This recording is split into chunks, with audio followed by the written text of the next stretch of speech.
Today, I'd like to take a look at chapters 3 and 4 of the book of Joshua and get us a little closer into the promised land here.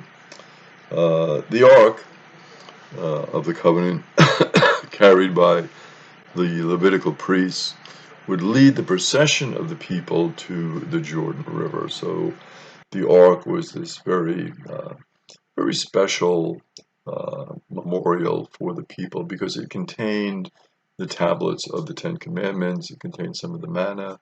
Later on, the rod and staff of Moses. So very special box that was carried with much reverence, much respect, because it was sort of like a tabernacle, the presence of God in the midst of the people. It was a special meaning for the people.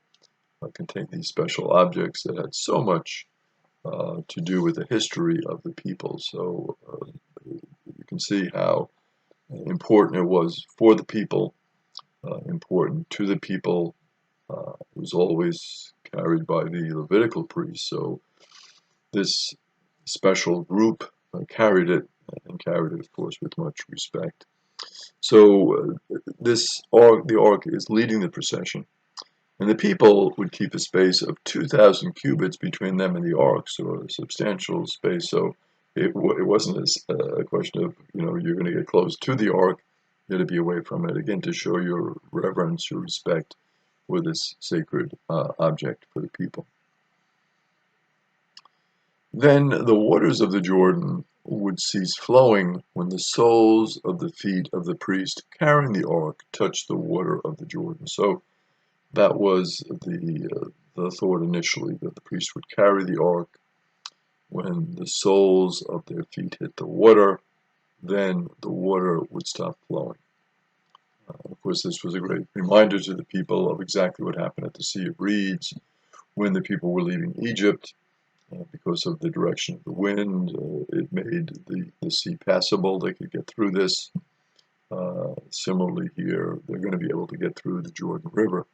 Now, some people look at it and say, well, how did this happen? How did it stop flowing?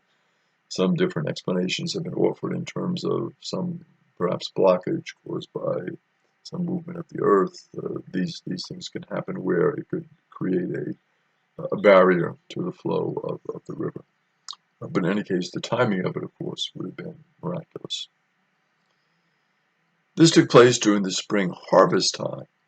Now, very important, because during the spring harvest time, the banks of the river would be overflowing because of the winter rains and the melting snow from Mount Hermon. So this would have made the Jordan very full of water and the tendency to overflow its banks because of all of this water. And so when they were crossing, it was this time of fullness of the river. The sudden stopping of the river could be explained by a landslide, some movement of the earth, which did happen on other occasions. God, of course, can use natural forces to accomplish God's will. So to say that there was a landslide does not mean, of course, that God was not involved. It just means that God was using these natural forces to accomplish what God wanted. The people then crossed over opposite Jericho. The priest carrying the ark remained motionless on dry ground on the bed of the Jordan until the whole nation had completed the passage. So there they were. The ground was dry because the water had stopped flowing, but there they were with the ark, all the priests in the Levitical priesthood. They were there. And the people would pass through, and then after they passed through, then the priests with the ark would pass through. In chapter 4, we see that 12 men, one from each tribe, will be chosen to take 12 stones from the seabed where the priest was standing and to place them where the people would be staying in the evening. So these 12 stones, of course, would represent each of the 12 tribes. And it was establishing this special memorial, this special place. This wonderful event had happened.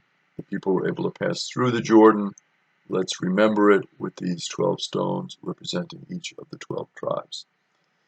The stones will serve as this perpetual memorial for the Israelites of what God had done in letting the people cross the Jordan. So in case, as frequently could happen, people could forget, these stones would be the memorial that would say, well, this is what happened here. Joshua also had 12 stones placed in the bed of the Jordan where the priests stood who were carrying the ark. And it is said they are there to this day. So here we can see sort of a blending of two traditions. The first tradition was the creation of the memorial outside of the Jordan, where the people were staying, and the second was actually there in the Jordan. These 12 stones would remain, and they would be a monument to the people as well. So these two traditions simultaneously put into the book of Joshua. The Reubenites, the Gadites, and the half-tribe of Manasseh, they were armed, and they marched in front of the Israelites.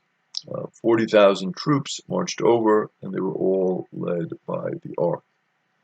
So this 40,000 number, and again, sometimes the numbers aren't too accurate. It just represents a large group of people.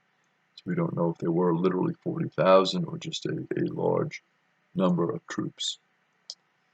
The Lord exalted Joshua, and Joshua was respected by the people.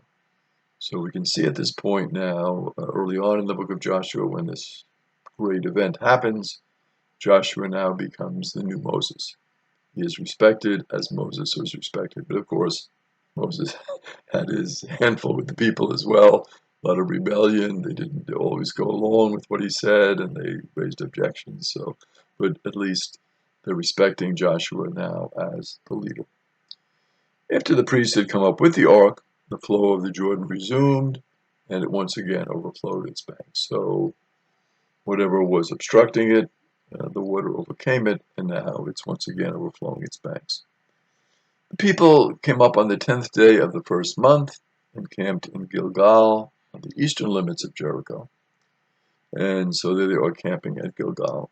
And the 12 stones were set up there so that the people could remind their children about the mighty wonders the Lord did there, in the drying up of the Jordan, as God had done at the Sea of Reeds under the leadership of Moses. So as God had done it once, now God doing it again for the people. This would be the reminder here at Gilgal.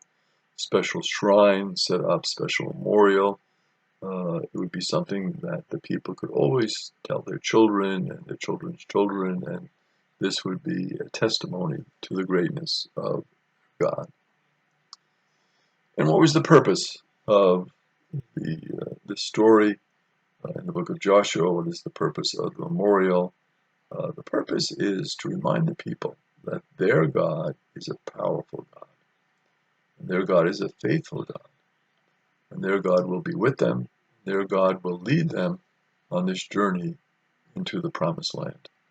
And as we're going to see, it's quite the journey. Not an easy journey always, many difficulties, but in spite of all those difficulties and challenges, God will be with them.